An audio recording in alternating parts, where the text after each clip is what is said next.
Hello, everyone. Welcome back. We are very pleased to have Eva Pernecká today. And so she's from Prague, but actually now she said she's in Toronto. So that's good. So, and she's speaking on what are you speaking on? Lipschitz free spaces and their biduals. Okay, go ahead, please. Yeah, okay, thank you. Well, first of all, thank you, Benjamin, for organizing the seminar and for the kind invitation to contribute. So my today's talk will be devoted to continuous linear functionals on spaces of Lipschitz functions. And it will be based on joint work with Ramón Aliaga from Valencia. With Ramón, we focused our recent efforts on better understanding of duals of the spaces of Lipschitz functions, with motivation to study their particular subspaces forming preduals of the spaces of Lipschitz functions, the so-called Lipschitz free spaces. And what I will present here today will be several more or less independent pieces of information that we have learned. So after defining the setting for the talk, we will show that the weak star continuity of a functional can actually be tested on monotone nets of functions only. Then we will introduce a notion of support for all functionals on spaces of Lipschitz functions. And finally, we will discuss functionals that can be represented by measures. So let me start with the definitions. Throughout the whole talk, we will think of a complete metric space with a fixed point that we will refer to as a base point. And having such a metric space, the space of all real valued Lipschitz functions on this metric space, which vanish at the base point, equipped with the norm given by the best Lipschitz constant of a function, is a Banach space that we will call the Lipschitz space. This condition on being zero at the base point is there so that this actually is a norm and not just a semi-norm. But this space actually has even more structure than just linear structure. If the metric space, the underlying metric space is bounded, has finite diameter, then with respect to pointwise multiplication of functions, this is an algebra. Indeed, the Lipschitz constant of the product of two Lipschitz functions is estimated by the Lipschitz and supremum norm of the functions. But if the space is bounded, then the supremum norm in turn is bounded by the Lipschitz norm again. In fact, this inequality is always true even if the space is unbounded, but we might have infinity on the right-hand side, but we will use it in more general setting. And also, when we consider the pointwise partial order on the Lipschitz space, that is, we compare functions point by point, then this is a vector lattice because the join and the meet of two Lipschitz functions is again a Lipschitz function with the Lipschitz constant estimated by the bigger of the Lipschitz constants of the functions. These structures have been thoroughly studied in the monograph by Nick Weaver called Lipschitz algebras, which will also be our most frequent reference throughout the talk. And whenever working with Lipschitz functions, we should keep in mind a classical result by McShane, which says that any Lipschitz function defined on a subset of a metric space can be extended to a Lipschitz function on the whole metric space, preserving the Lipschitz constant. And if moreover this function is bounded, then we can even preserve the supremum norm. So this fact will be silently but crucially used throughout. And now to define the Lipschitz free spaces, for any point of the metric space, consider the evaluation functional, which assigns to a Lipschitz function its value at this point. Then this is a bounded linear functional on the space of Lipschitz functions. And this mapping delta that we will call Dirac mapping forms an isometric embedding of the metric space into the dual of the Lipschitz space. And now the Lipschitz free space over M is defined as the norm-closed subspace of the dual of the Lipschitz space generated by the image of the metric space under the Dirac embedding. And now on the unit ball of the Lipschitz space, the weak topology induced by this subspace of the dual of the Lipschitz space agrees with the topology of pointwise convergence of functions. But the unit ball with the topology of pointwise convergence is a compact set. Therefore, by Dix-Mears criterion, the Lipschitz free space is actually a predual of the Lipschitz space. And this relation between topologies now translates as agreement of the weak star topology induced by the predual and the topology of pointwise convergence of functions on bounded sets. These spaces are also known under other names, such as Arens-Eel spaces. This is used in the mentioned monograph of Nick Weaver, or transportation cost spaces. We saw a talk by Mikhail Ostrovsky here in the webinar. The Lipschitz free spaces can be characterized by their universal property. The Lipschitz free space over a metric space M is the linearly isometrically unique Banach space such that the metric space embeds isometrically densely into this Banach space, and such that any Lipschitz map from the metric space into a Banach space, which preserves the base point, can be extended into a linear operator preserving the norm. By extended, we mean that this diagram commutes. So this is also why they are called free spaces. They are actually a free object in this sense. And the universal property implies that if we have a Lipschitz mapping between two metric spaces that preserves the base point, and we consider them as embedded into the corresponding free spaces, then this Lipschitz map extends to a linear operator between the free spaces. So it gives us some sort of abstract linearization of Lipschitz maps. And in particular, this means that if two metric spaces are bi-Lipschitz homeomorphic, or if they are isometric, then the corresponding free spaces are linearly isomorphic or linearly isometric. And the free space over a subset of a metric space can be identified with a subspace of the free space of the bigger metric space, and namely this is the subspace generated by the Dirac image of that subset in the bigger free space. This actually, last point uses that McShane's theorem for comparing the norms.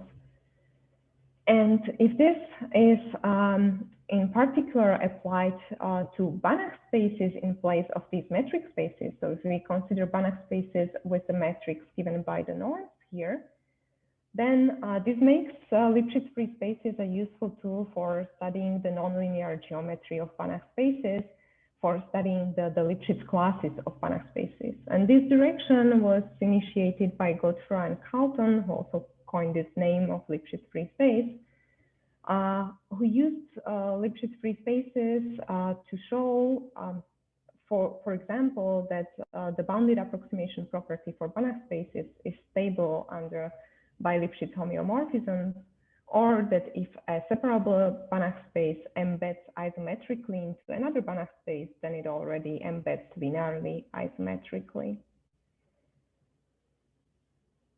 And several questions, still open questions, in Lipschitz free spaces somehow involve their biduals. To mention a very famous and hard one, It is a problem to determine for which metric spaces the Lipschitz free space is complemented in its bidual, and in particular, whether the free space over L1 is complemented in its bidual. If the answer to this specific question is positive, this means that the Lipschitz and linear class of the L1 space agrees.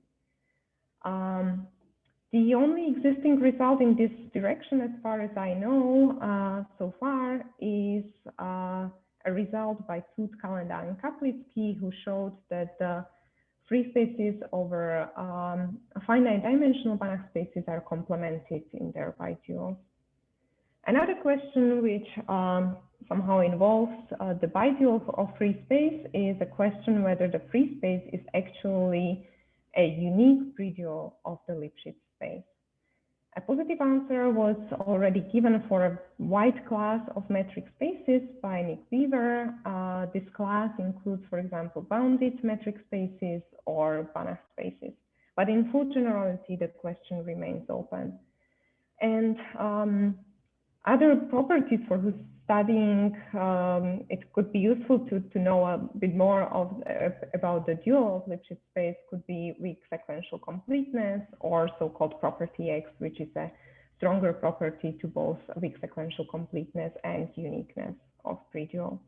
So this was a strong motivation for us to understand the bidual of the free space a little bit more.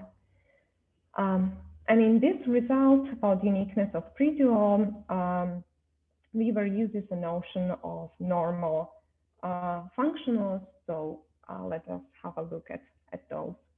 A functional on Lipschitz space is called normal if it is continuous for bounded monotonically pointwise convergent nets. Clearly, any weak star continuous functional is normal because weak star continuity does not require the monotonicity. And we were asked whether actually these two forms of continuity agree. This is the case, for example, for positive functionals on von Neumann algebras. And he also shows a positive answer for several types of functionals, namely for evaluation functionals at points of Stone-Czech compactification of the metric space. He shows that if such a functional is normal, then actually the point has to belong to the metric space, but that actually means that it is one of the generating elements of the free space, so it is weak star continuous. Also, he shows that any weak star limit of a net of elementary molecules in the free space is normal if and only if itself it is an elementary molecule, so it belongs to the free space.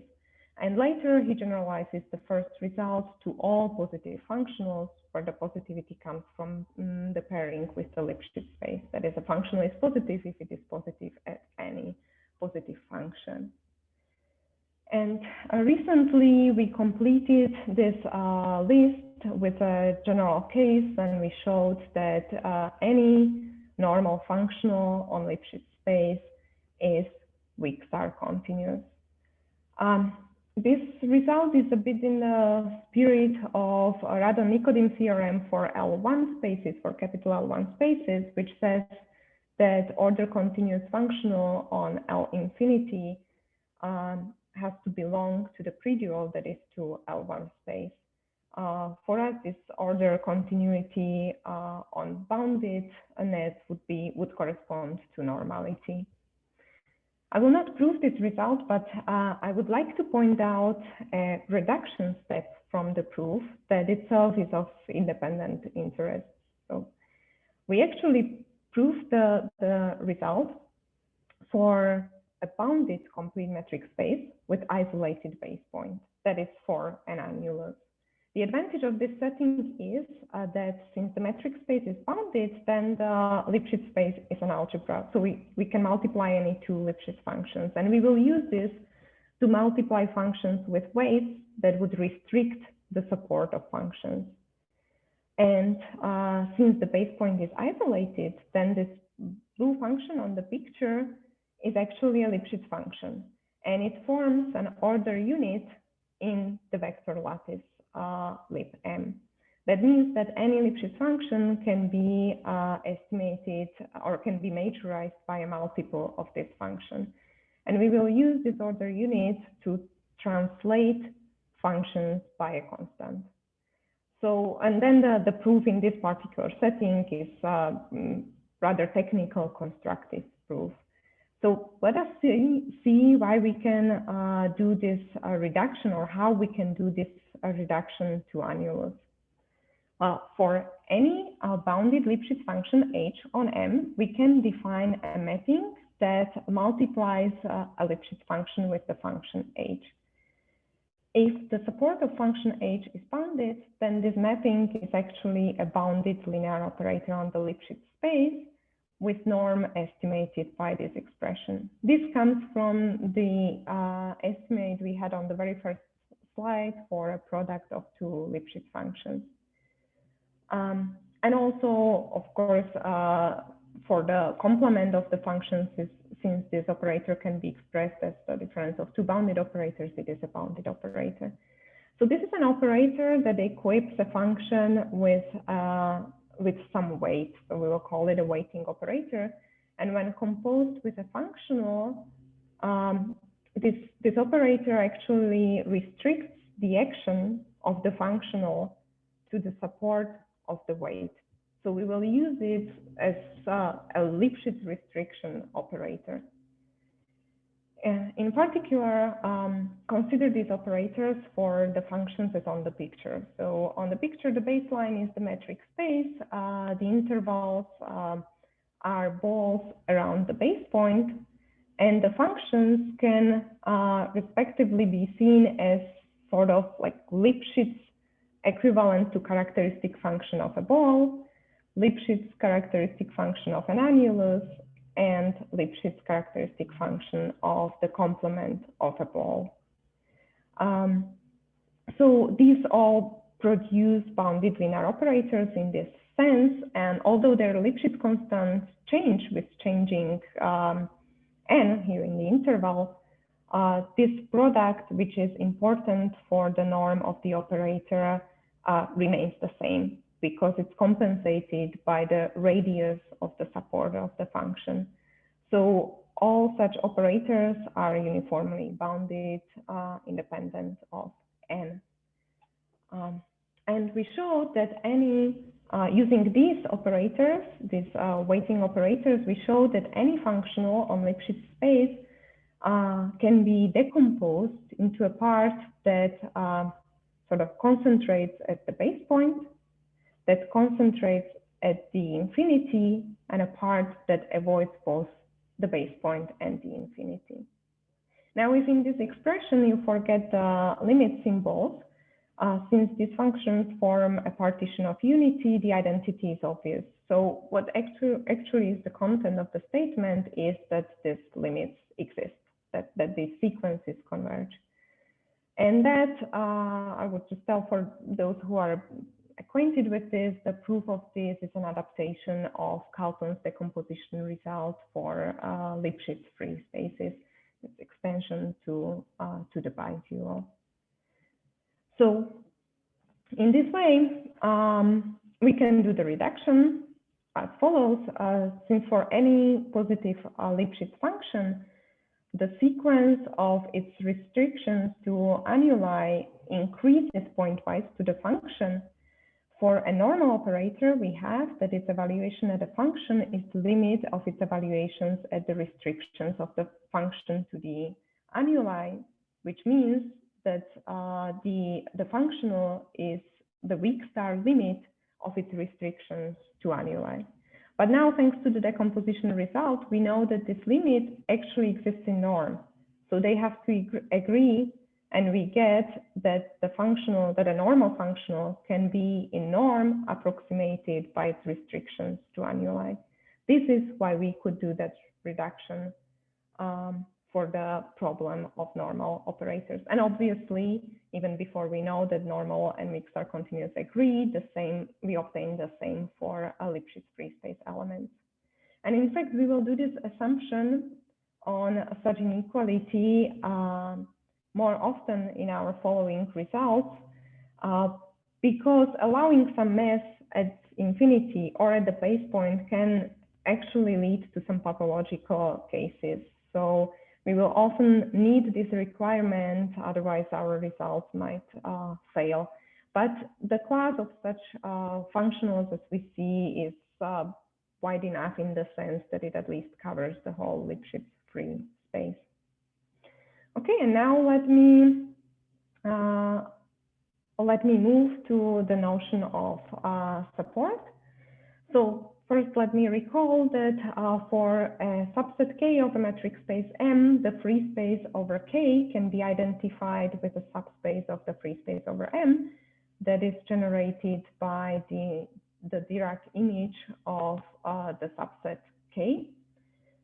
And further, for a closed subset K of a metric space, we define the kernel of K to be the subspace of Lipschitz space consisting of all those functions which vanish on K. Now, having these two objects, they have the following annihilator and pre-annihilator relations between them.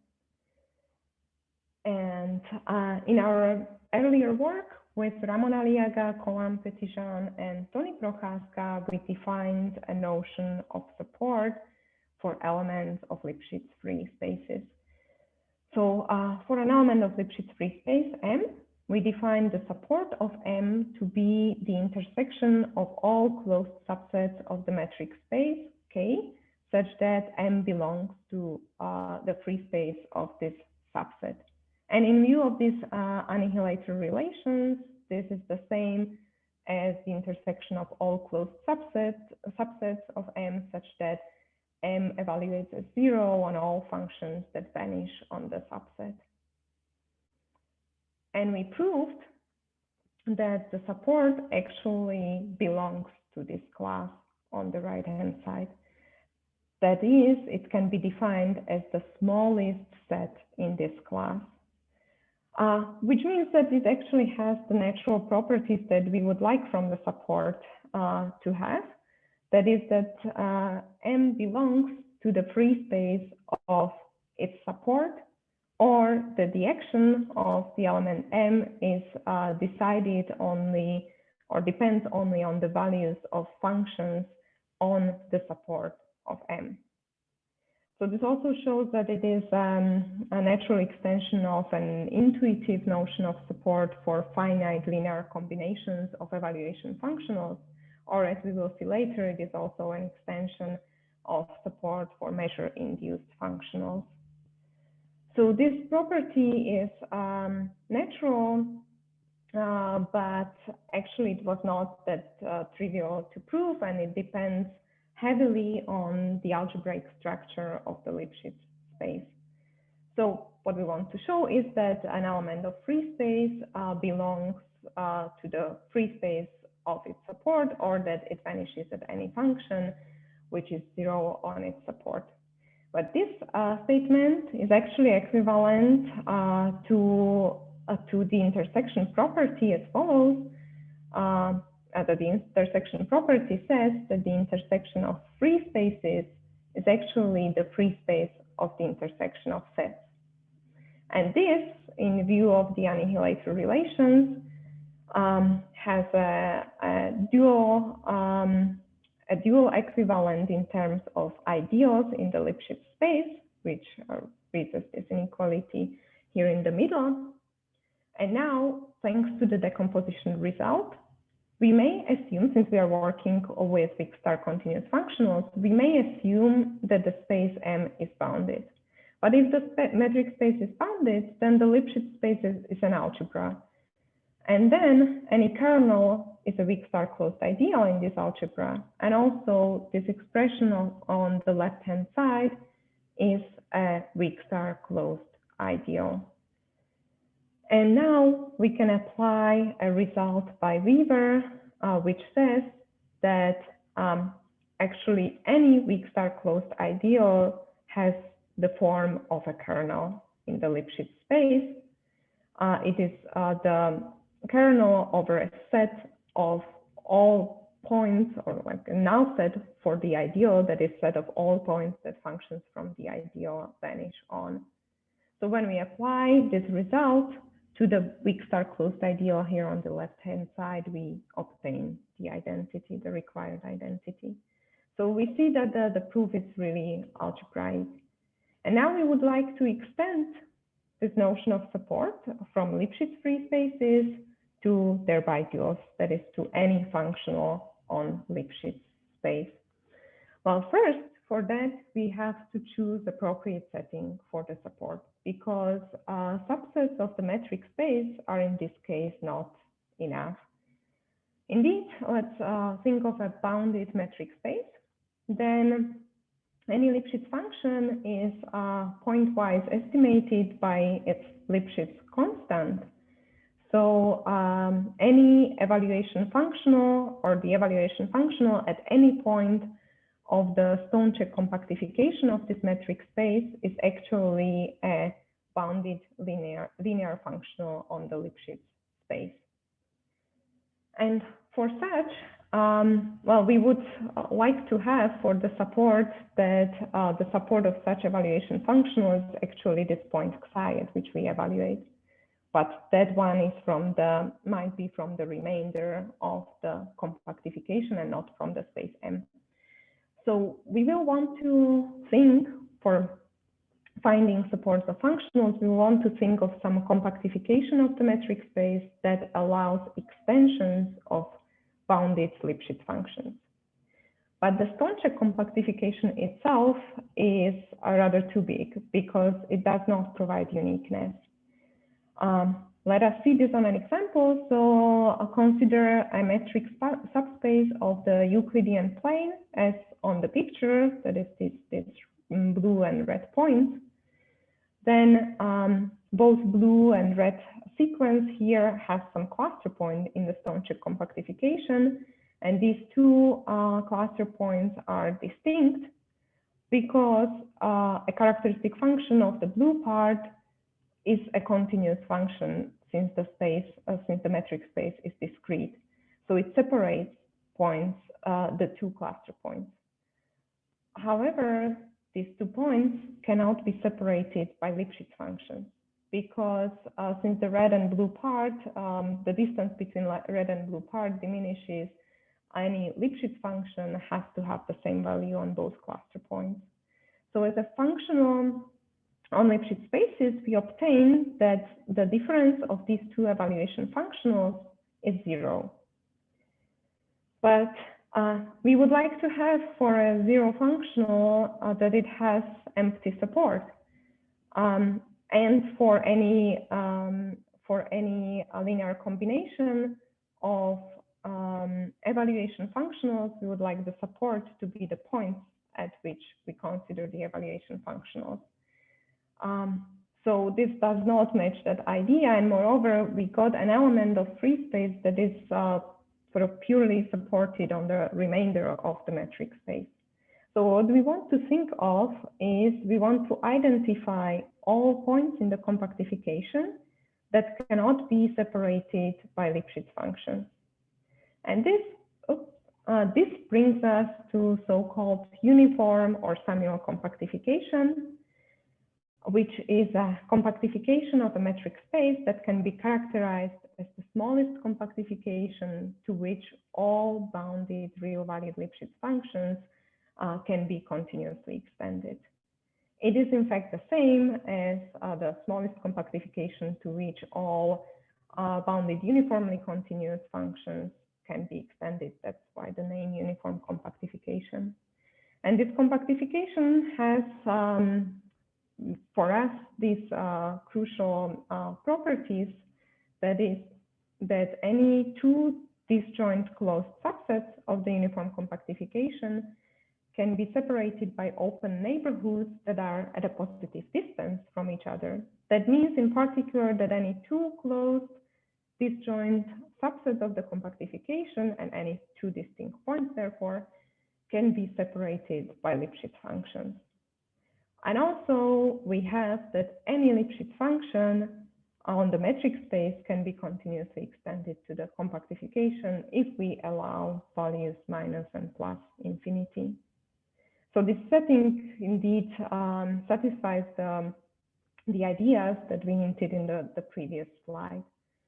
And now having this setting, we can define in a complete analogy to the support on the Lipschitz free space, the extended support of a general functional on the Lipschitz space as the intersection of all closed subsets of the uniform compactification, such that the functional evaluates as 0 on any function that vanishes on this subset. And now for free space elements, we actually have two notions of support, right? The original support in free space and now the extended support.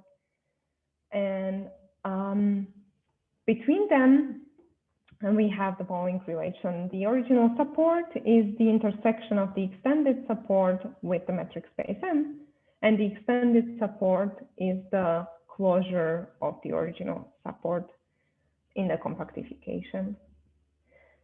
But this definition of extended support cannot be as sharp as the definition in free spaces, in the sense that here we actually don't obtain that the extended support would belong to this class on the right-hand side. If we remember, that property or that statement of belonging to this class was equivalent to the intersection property on the free spaces. But a bidual version of intersection property is not true. Let us see this on an example. Now, assume that we have a metric space such that the base point is not isolated. Then for this hypothetical intersection property, let us think of closed neighborhoods, closed balls around the base point. And now consider the normalized evaluation functionals at points tending to the base point. Since it's not isolated, we have some sequence converging to the base point. Then these all have norm 1, so they have some weak star cluster point in the dual of the Lipschitz space. And then this functional, this weak star cluster point, belongs to the class on the left-hand side, because it is indeed 0 at any function which is 0 on some neighborhood of the base point. But when we look at the right-hand side, what do we have here? The intersection of closed balls around the base point is just the base point. But the kernel of the base point is actually the whole Lipschitz space. And the annihilator of the whole Lipschitz space is then just 0 functional. But our functional is not 0 because it evaluates as 1 at the function of the distance from the base point. So indeed, we get that these two classes are not equal. And another way to see this, or like to get a better idea of this, is that this functional, the values of the functional depend on the values of functions on a neighborhood of the base point, arbitrarily small, but on a neighborhood of the base point, and not just at the base point. And this is actually the formulation of the localization property that we get for the extended support. That is, assume that a functional can be approximated by its restrictions to balls, then let's call this functional phi, then phi evaluates as 0 at any function which vanishes on some open neighborhood of the extended support of phi. And the extended support of phi is actually the smallest set or subset of the uniform compactification with this property. Here we see we already applied that assumption that I mentioned will be useful for us in the future. Well, here it allows us again to restrict the problem to bounded metric spaces, and that is to think of algebraic structure of the Lipschitz space. And indeed, there exists a non-zero functional which is concentrated at infinity, but whose support is empty. So really, this property might fail if we don't assume this approximation for the functional. And so now, since we can think of algebraic structure of the Lipschitz space, the proof then follows analogically to the proof of supporting free spaces from a result by Weaver, which this time concerns norm-closed ideals in the Lipschitz space. So, and now I would, to conclude, I would discuss functionals which can be represented by measures. Maybe I saw there was a lot of posts in chat. I don't know if there were some. I think they're all addressed, so go. Sorry? That other people answered them, so don't worry about it. Okay. So thank you. Yeah, we always should be okay in time, so I took this break. Okay, so let us see about functionals which are represented by measures. We will say that a functional on the Lipschitz space is induced by a Borel measure on the uniform compactification if its action is given by integration of a function over the uniform compactification with respect to the Borel measure. Since all functions are considered to be a zero at the base point, we may and will assume that such a representing measure has measure zero at the base point, at the singleton containing the base point. This can be achieved by subtracting the measure at the base point. Now, obviously, any finite linear combination of evaluation functionals is induced by a linear combination of Dirac measures in this sense. So we get that measure-induced elements are actually norm dense in the Lipschitz free space and weak star dense in its bidual. However, not all elements, not all functionals, or even not all elements of free space are induced by measures. This we will demonstrate on an example that we borrow from Weaver. So let us think of an interval augmented with an isolated base point. And on the interval, consider points that tend to the left-hand point of the interval in a speed that their distances form a summable series. Then we can define a Lipschitz free space element as the sum of the difference of evaluation functionals, because this converges absolutely.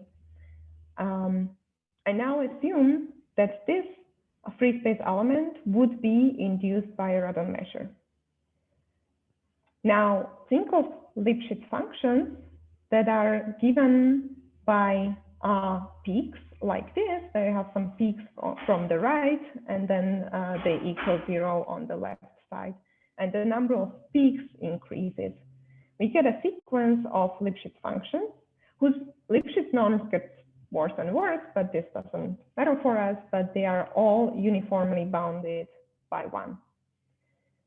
Then the total variation of this interval with respect to the considered measure should be finite, but it is greater than integrating these blue functions with respect to the measure. But by assumption, this is the same as evaluating those functions on this Lipschitz free space element, and that gives us the number of peaks that the functions have, which tends to infinity. So we get a contradiction. So clearly not all elements of free space are induced by measures. And so we would like to see which functionals are actually induced by measures. And on the other hand, we would like to know which measures induce continuous functionals. And a study in this direction on Lipschitz free space was done by Ambrosio and Puglisi, who showed that any finite Borel measure on the metric space with finite first moment induces an element of the free space. And on the other hand, they show that any positive element of free space is induced by a positive sigma finite measure on M.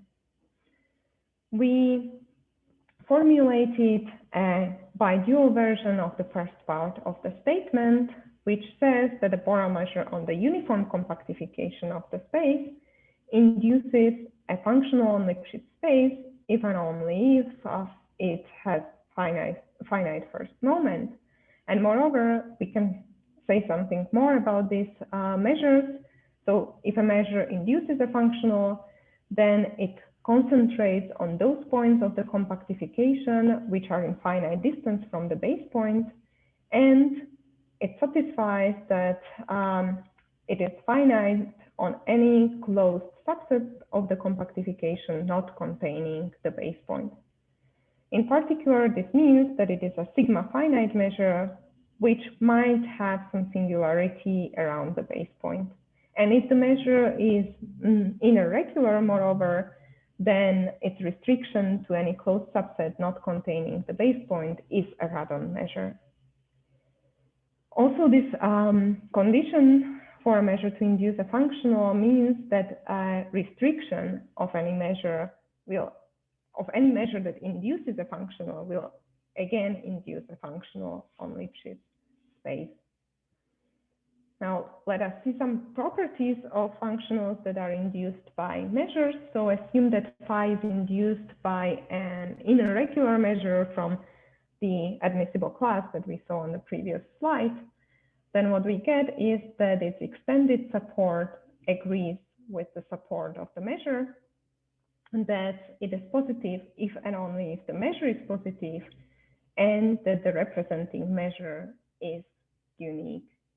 These statements follow relatively easily from a characterization of points which belong to supports, which is very similar for extended supports as it is for measures. And the uniqueness then follows from the first statement, from being able to compare the supports of functionals and of measures. A bit less straightforward result is that any measure-induced functional is weak star continuous if and only if the measure concentrates on the metric space M. This result kind of proves that the choice of uniform compactification is indeed natural, because it is compatible with the treatment on the Lipschitz free subspace. And it also means that results that we obtain for general functionals on Lipschitz space induced by measures translate to Lipschitz free space elements induced by measures. And it could be compared to a theorem that we saw earlier by Weber, which said that any evaluation functional at a point of Czech compactification, so now in our language, when we use measures, this means any functional induced by a Dirac measure at a point of Czech compactification belongs to the free space, so it's weak star continuous, if and only if the point actually lies in the metric space.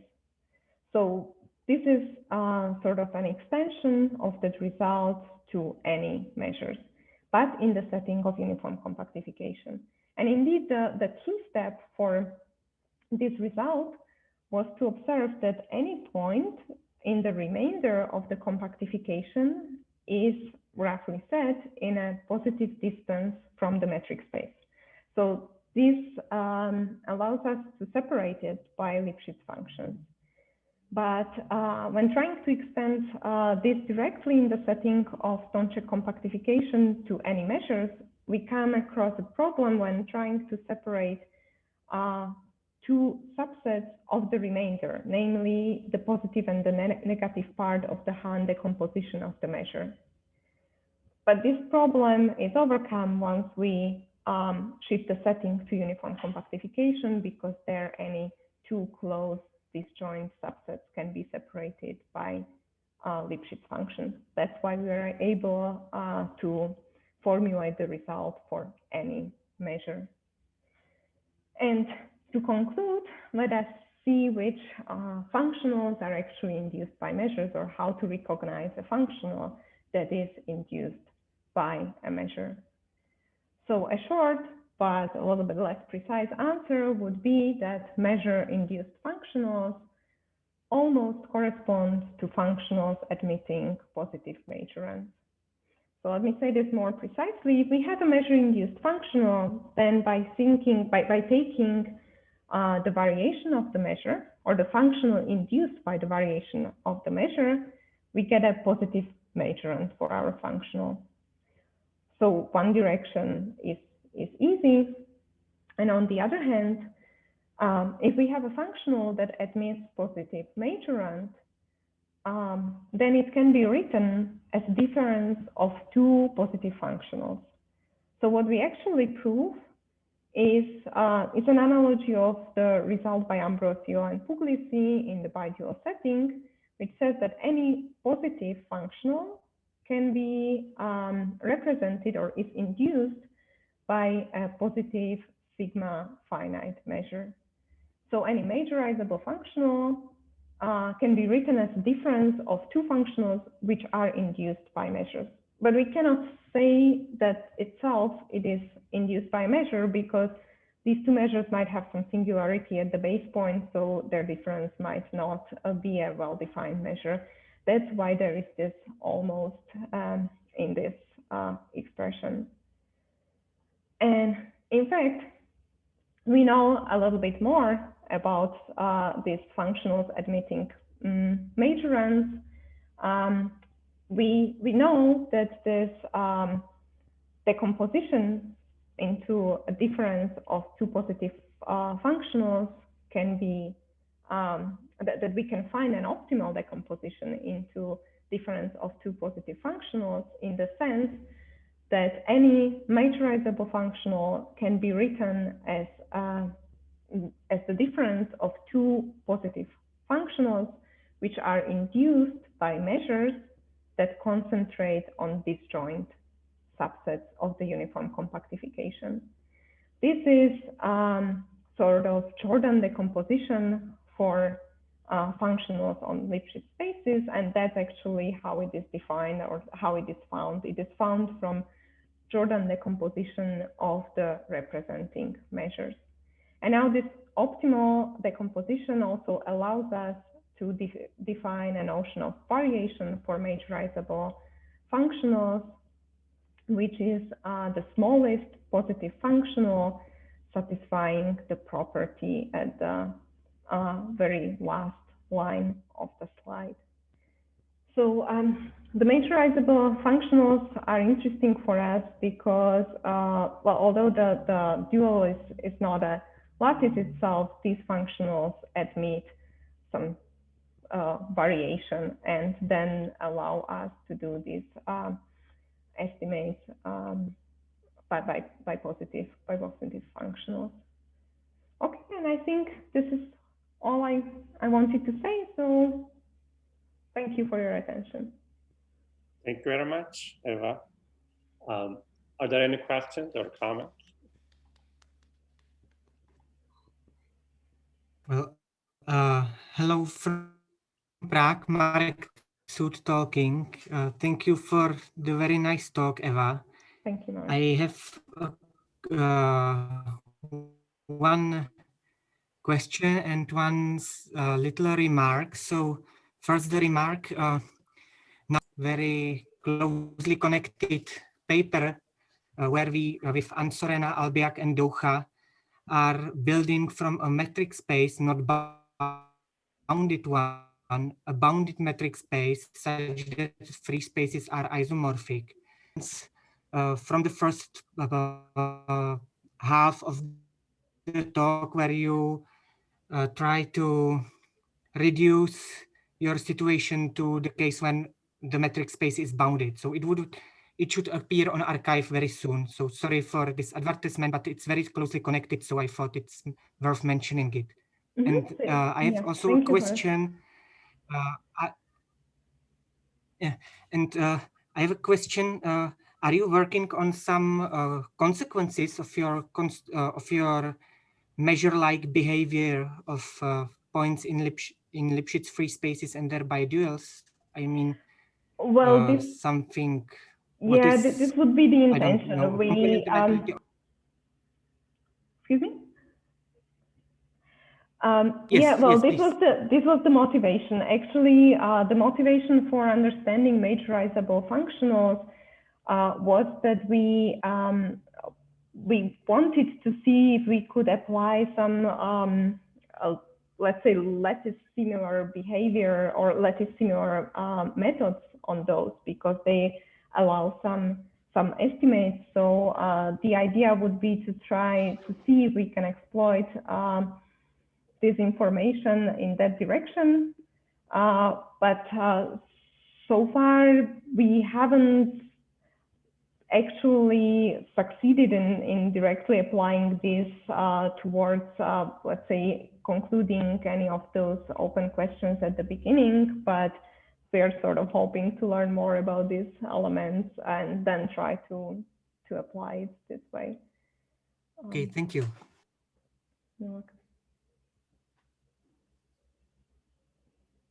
Okay, thanks so much. Are there any others? Yeah, Eva, just a small clarification for the definition on slide 14, I guess. Let me.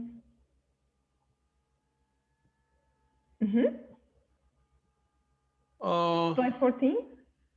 Oh, no, 19, sorry. 19.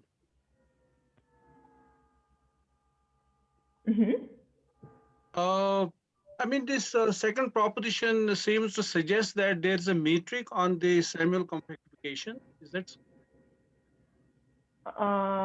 No, I don't think this is.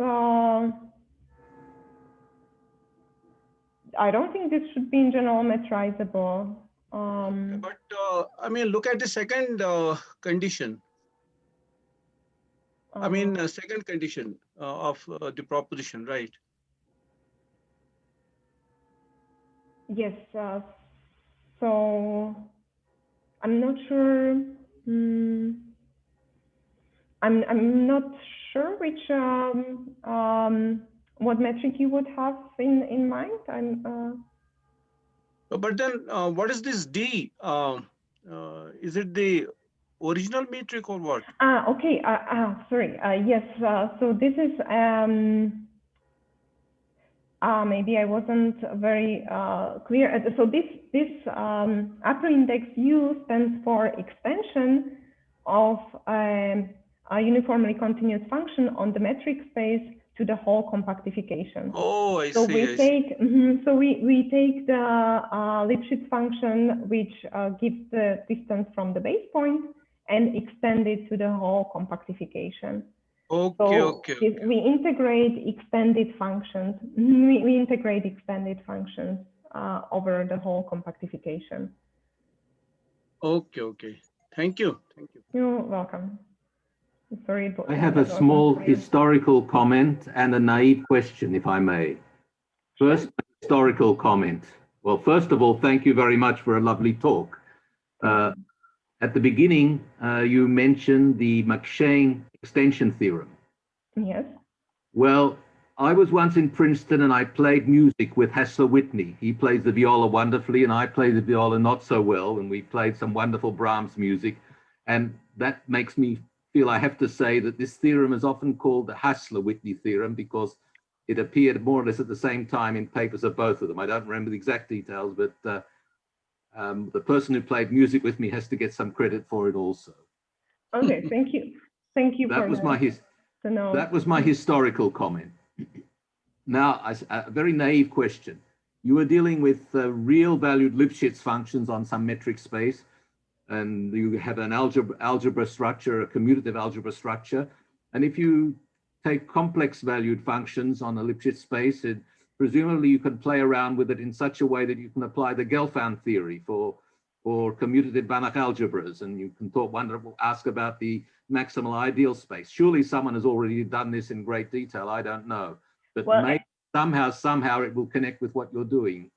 Well, actually, the reason why we think of real valued Lipschitz functions is exactly this chain, or as you just completed this result, because the extension here is by taking some infima and suprema of the values of the Lipschitz functions. So without assumption of real line being the target space, we lose this extension property, which is really crucial for the whole setting.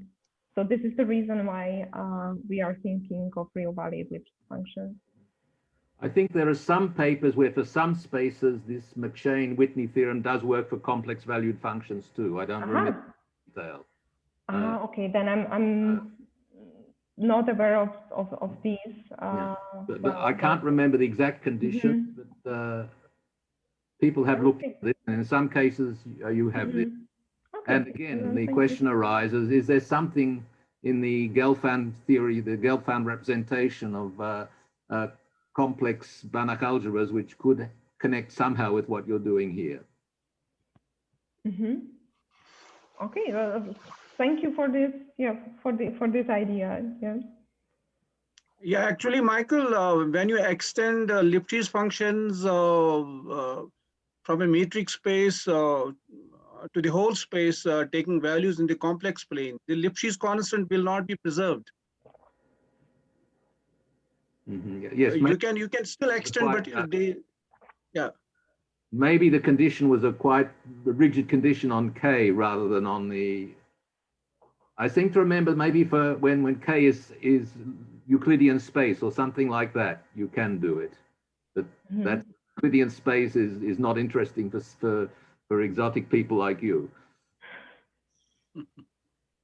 Well, actually, it very much is, because some open questions are still in the setting of just finite dimensional Banach spaces or Euclidean. So yes, it would be. Okay, I'm sorry I don't remember the exact detail of these results. I hope I can find them sometime. Or maybe Google will tell them to you instantaneously anyway. Yes, thank you. Okay, thanks so much. Thanks so much, Eva. We can continue our conversations further later. So let me stop recording. Can I ask something also? Okay, go ahead. You have a question? Hi. just to add a comment here to this discussion. When is the complex numbers instead of reals, you still have this theorem, but you have to add a constant, right? In general. In general, I think if you put square root of 2, you can still have this. Exactly. Yeah. Okay. And one thing that I wanted to ask Eva and Ramón, who's also there, is if you thought about if this that you're doing have implications on the problem of knowing if the free space is the unique predual to the Lip zero space in the more general setting. Yes, well, we as I mentioned at that point, the result by Weber, which covers those which covers these cases of metric spaces, it uses the normality. The notion of normality, and it uses the fact that positive normal functionals are weak star continuous.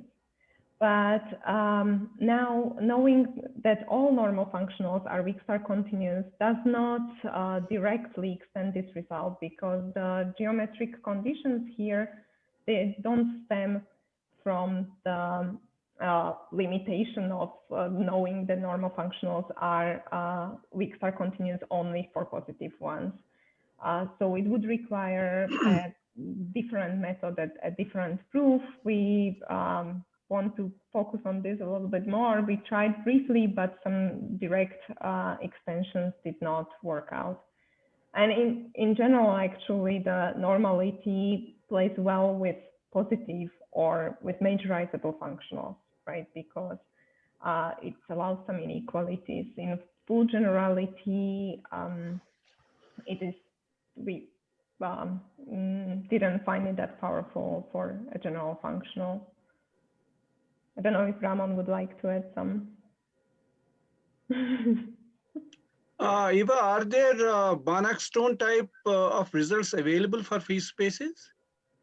Banach-Stone type results. I think there is.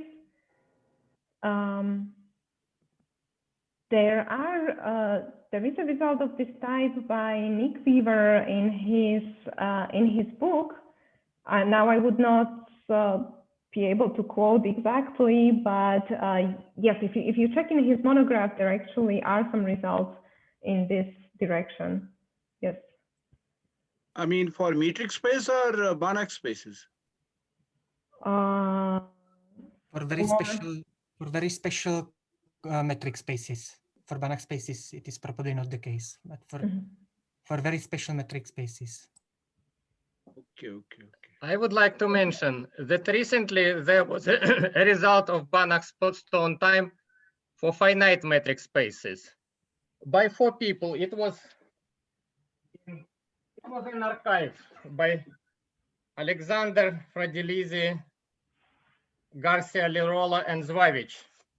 They proved it is for graph theoretical thing, it is natural that for 3 connected graphs, there is for metric spaces, which are in a sense 3 connected graphs, there is Banach-Stone theorem. For graphs which are not 3 connected, like 2 connected or 1 connected, there is no. Because, for example, for any 2 trees of the same cardinality, the Lipschitz free space is the same. So for finite metric spaces, there is an exact description. Okay. I see. Thank you. You're welcome. All right. Thank you, everybody. I think I have a reference. I'm not sure. No, I don't guarantee. But maybe this paper might be relevant. Yeah, it's in the Yes. chat that you put. All right, thank you. In the chat or? That's 1934, Michael. It's wrong. Thank you. Yes, thank you. My memory may be wrong, but I seem to recall that something there is relevant. Thank you very much.